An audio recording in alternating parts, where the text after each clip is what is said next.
Olá meus amigos, estamos aqui para mais um vídeo sobre direito constitucional.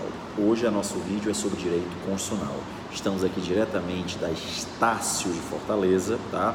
Aqui Moreira Campos, e a gente vai falar agora sobre direito constitucional. A gente vai falar sobre direitos fundamentais. O nosso vídeo é sobre os direitos fundamentais. E a gente vai começar com as características dos direitos fundamentais. Quais são as características? Decora aí, ó. H, 1, 2, 3 e rua. H, 1, 2, 3 e rua. A primeira característica é a historicidade. Na hora que você começa a estudar os direitos fundamentais, você tem que observar a época e o lugar.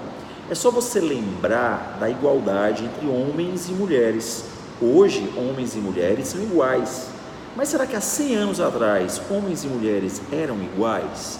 Então, observem aí, historicidade é isso.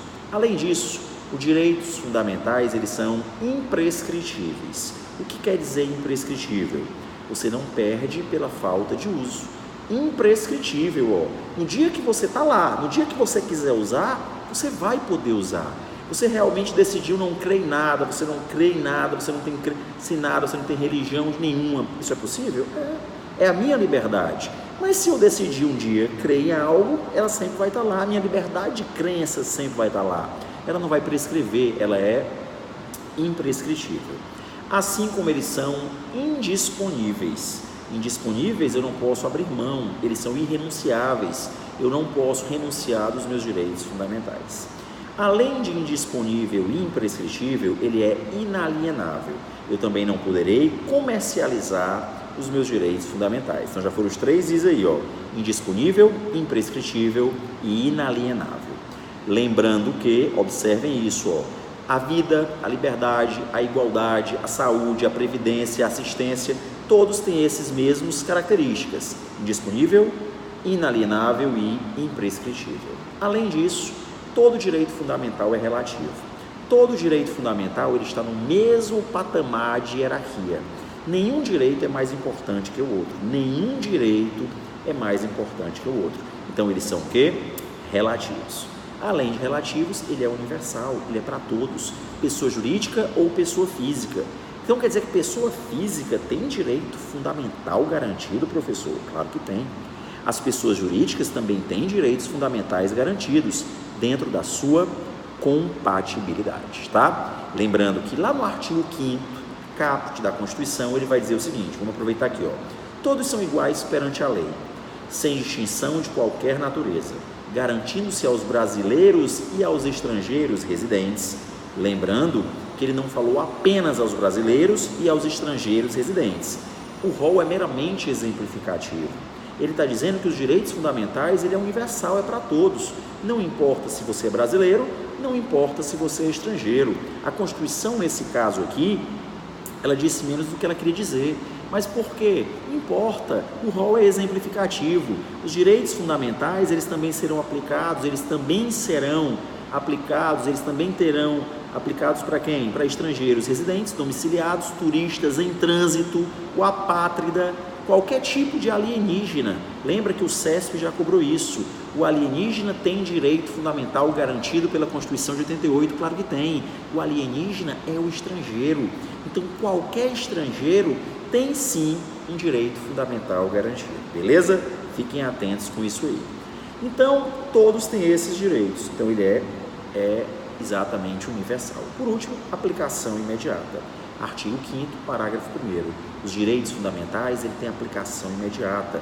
Eu quero que você observe que uma norma constitucional, ela tem o poder de eliminar tudo que está contrário a ela. Se uma norma infraconstitucional está contrária à Constituição, ela será logo eliminada.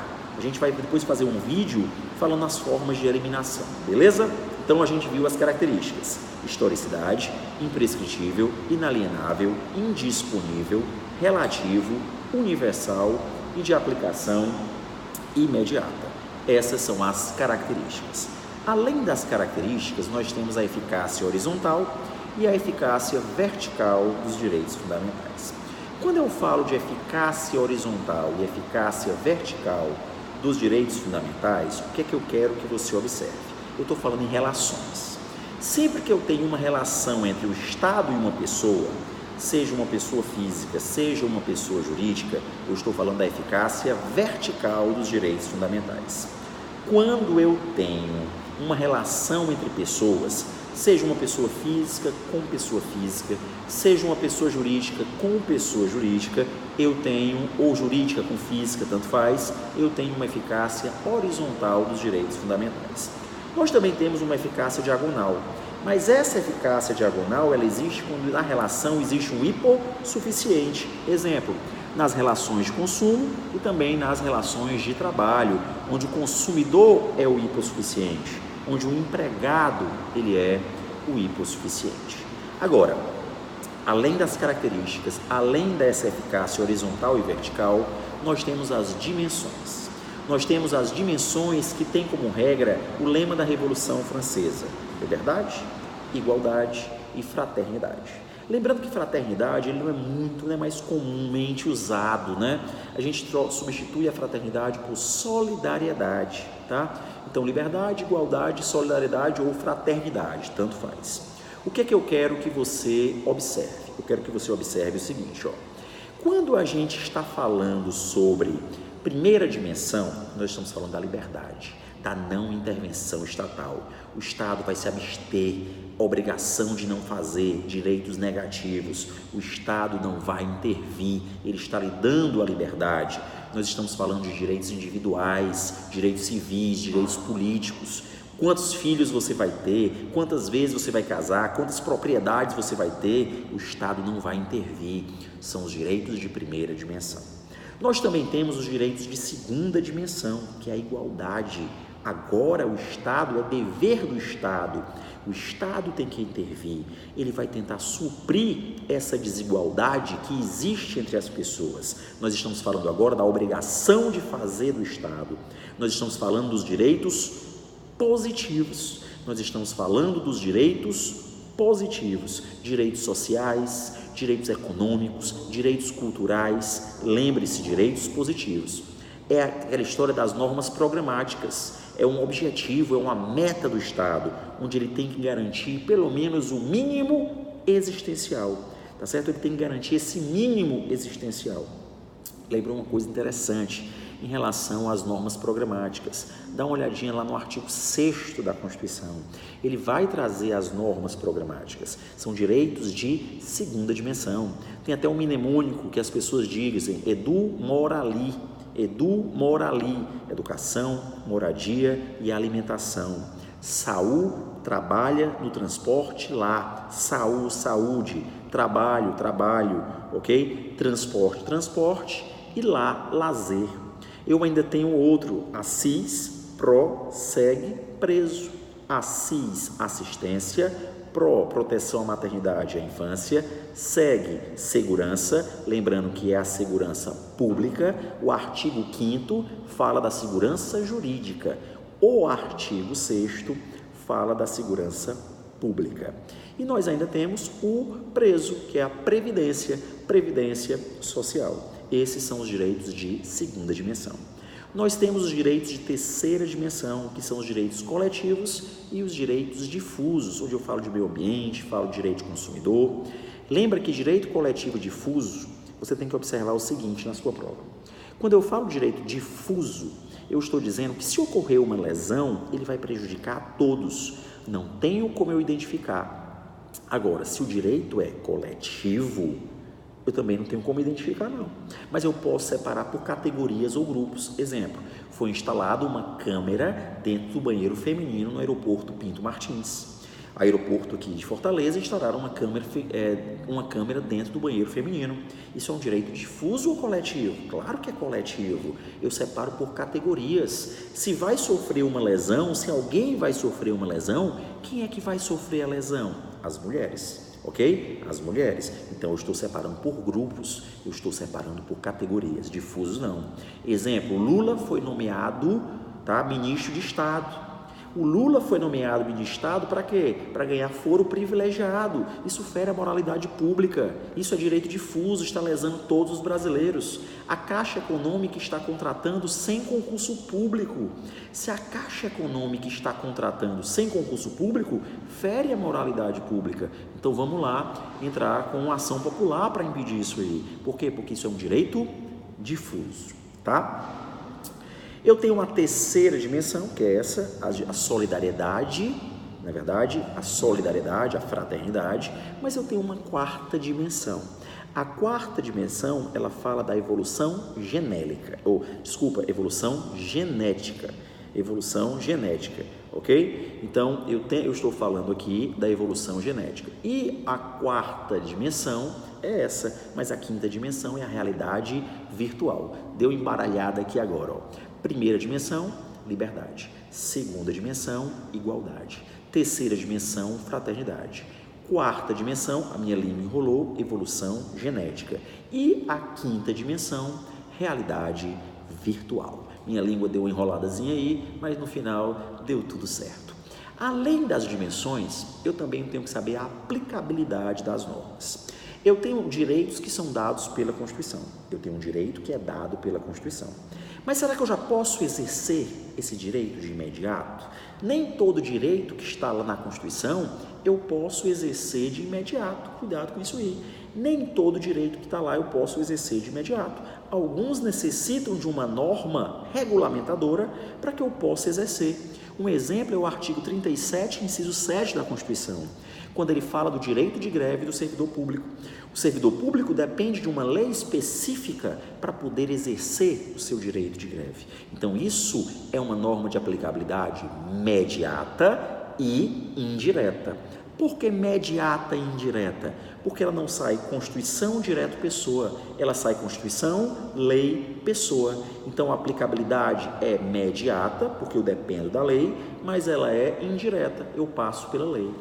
Quando eu já posso exercer diretamente o meu direito, exemplo, direito de locomoção, direito de profissão, direito de associação, a aplicabilidade agora é aplicabilidade imediata e direta. Por quê? Porque eu não dependo de uma lei regulamentadora. Eu não dependo da lei regulamentadora.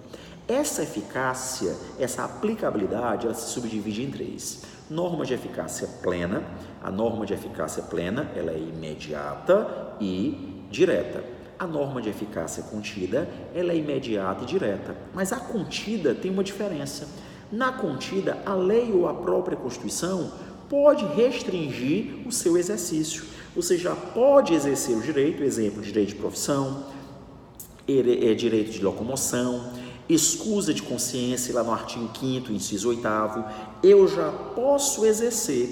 Mas o que a lei vai fazer com esse meu direito? A lei, ela vai restringir.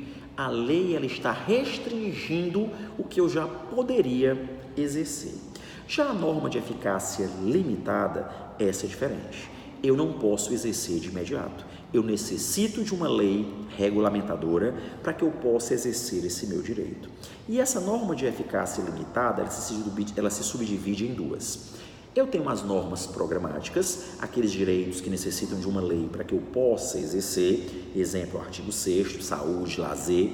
E eu tenho os princípios institutivos, onde a lei ela vai cuidar da organização da administração. Exemplo, artigo 18, parágrafo 8º, criação de territórios. Depende de uma lei complementar. Como é que cria um território? Vou perguntar para você aí que está assistindo esse vídeo. Como é que eu crio um território? O território, como é que eu vou criar? Eu tenho que ler a lei complementar. Então, aquela lei, ela vai trazer uma criação de uma autarquia territorial. Uma autarquia territorial, que é os territórios federais. Então, nesse caso, essa lei é um princípio institutivo. Eu estou instituindo algo. Ou então, a faixa de fronteira. Como é que eu ocupo uma faixa de fronteira? Artigo 20, parágrafo 2º. Como é que eu vou ocupar uma faixa de fronteira? Só retificando o território, artigo 18, parágrafo 2º. Faixa de fronteira, artigo 20, parágrafo 2º. Como é que eu ocupo essa faixa de fronteira? Eu tenho que ter uma lei. É a lei que vai me dizer. Então, isso é um princípio institutivo. Eu estou instituindo, eu estou organizando, eu estou criando um órgão. Então, quer dizer, eu dependo de uma lei para isso. Dentro desse princípio institutivo, eu tenho uma divisão. Eu tenho algo que é facultativo e eu tenho um princípio institutivo obrigatório. O institutivo facultativo é aquele que poderá. O obrigatório é aquele que deverá. Exemplo, a faixa de fronteira, a ocupação de uma faixa de fronteira. É um princípio institutivo obrigatório. O território federal, artigo 18, parágrafo 2º, é um princípio facultativo ou é um princípio institutivo facultativo. Então, o que é que nós falamos nesse nosso vídeo de hoje? Nós começamos a falar sobre direitos fundamentais, falamos das características, falamos das dimensões, da eficácia horizontal e vertical e falamos da aplicabilidade. A gente agora vai começar a postar vídeos tratando da parte da Constituição. A gente começou a falar sobre direitos fundamentais, também vamos falar sobre princípios fundamentais, vamos falar do artigo 5º, artigo 6º, artigo 7º, a gente vai falar dos artigos da Constituição, beleza? Então, resumindo, hoje nós falamos de direitos fundamentais, o pontapé inicial para os nossos vídeos de direito constitucional. Lembrando que diariamente eu posto dicas também lá na minha página do Instagram, @cardoso35, tá? E também eu tenho essa página do YouTube que a gente vai agora começar a postar vídeos de direito constitucional. No possível também a gente vai postar trabalho e processo do trabalho. A gente está aqui para ajudar você a ser aprovado. Por quê? Porque o próximo nomeado será você.